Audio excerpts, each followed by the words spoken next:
নমস্কার সকলকে। ইনাক্সিয়ান মমস লাইফস্টাইলে আপনাদের সকলকে স্বাগত জানাই। আজকে হচ্ছে রেনি ডে।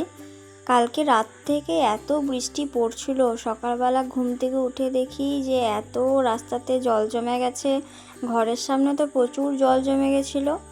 তো বৃষ্টিটা হয়ে অনেক মানুষের উপকারও হয়েছে, কারণ চাষবাসও হচ্ছিল না, তো বৃষ্টিটা সবার প্রয়োজনও ছিল। তারপরে আমার সোনামা ঘুম থেকে উঠেই দেখছে যে এত বৃষ্টি পড়ছে।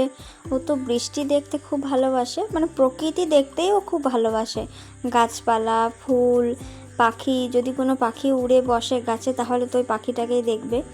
তারপরে ও মুখ ধুয়ে নিয়ে ও দুধ খেয়ে নিয়েছিল। তারপরে খাওয়া না হয়ে যাওয়ার পর ও বৃষ্টি দেখছিল বাইরে।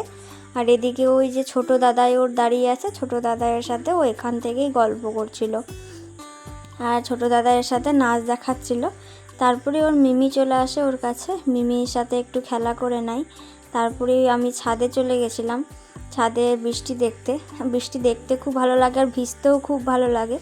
তারপরে আমার সোনামায়ের সবার স্নান করানো হয়ে যায়। স্নান করার পরে ও তো পুজো দেবে, ও তো খুব ঠাকুর ভক্ত, সেই জন্য সকালবেলাতে আজকে ফুল তোলা হয়নি।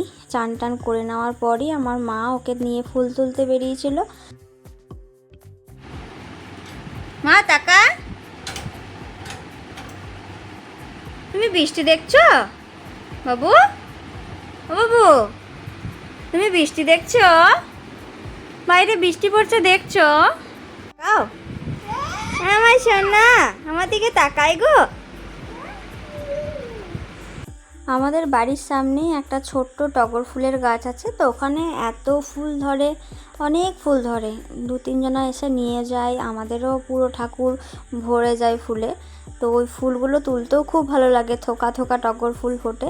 তারপরেই সোনামা একটু প্রকৃতি দেখে নেওয়ার পর ও নিচে নামার জন্য খুব ঝোঁক করছিল, মানে খাটে থাকবে না। তারপরে ও দিদুন দেখেছে বাথরুমে বাসন মাজছে, তো দিদুনের কাছে ছুটে বাথরুমে চলে গেছে।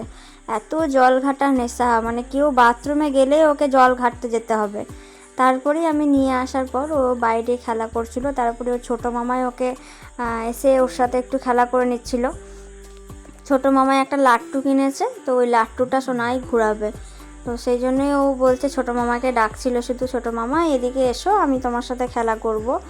তো সেইভাবে ছোটো মামাও এসেছে ওর কাছে, নিয়ে ওকে লাট্টু দেখাচ্ছিল। এখন তো এসব খেলা দেখাই যায় না, আমরা যখন ছোট ছিলাম তখন এইসব খেলা খুব চলতো।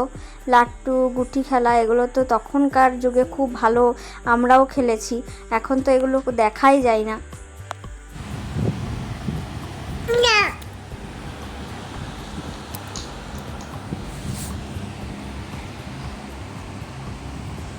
তারপরে ও ছোটো মামায়ের সাথে একটু খেলা করে নিয়েছে। ছোটো মামাই লাট্টুটা ঘোরাচ্ছে, ও শুধু ধরতে যাচ্ছে, ওটা তো ছোচালো আছে, ধার লেগে যাবে, সেই জন্য ও শুধু সরিয়ে দিচ্ছিল ওকে, আর ও শুধু লাট্টুটাকে ধরতে যাচ্ছিল।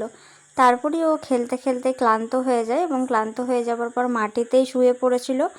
তারপরে আমি ওকে বলছি যে সোনাই ওঠ, মাটিতে শুস না, এখন ঠান্ডা বৃষ্টি পড়ছে, সানটাও ঠান্ডা। তারপরে তো জল পড়লে তো একটুখানি ঠান্ডা ঠান্ডা হয়, আর ওর এমনিতেই ঠান্ডা লেগেছিল, সেই জন্য ও তো ওকে বলছি, ও কিছুতেই শুনবে না, ও মাটিতেই শুয়ে পড়েছে, মাটিতে শুয়ে শুয়ে বৃষ্টি দেখছিল। তারপরেই মা রান্না করেছিল খিচুড়ি আর চিকেন কষা। তো আজকে বৃষ্টির দিনে কার কার বাড়িতে খিচুড়ি আর চিকেন কষা হয়েছে একটু কমেন্টের মাধ্যমে আমাকে জানাবেন। বৃষ্টি পড়লে তো খিচুড়ি ভালোই লাগে, মানে খিচুড়িটাই বৃষ্টির খাবার, সেহেতু দারুণ লেগেছিলো। আমাদের দুপুরের খাবারটাও খুব ভালোভাবে খেয়েছিলাম, আর সোনাও খেয়ে নিয়েছিল। তারপরে খেয়ে নেওয়ার পরে ও জানলায় বসে বসে একটু প্রকৃতির দৃশ্যও দেখে নিয়েছে। প্রকৃতি দেখতে এত ভালোবাসে বলার নাই। আজকের ভিডিওটা এই পর্যন্তই, দেখা হচ্ছে পরের ভিডিওতে। সবাই ভালো থাকবেন।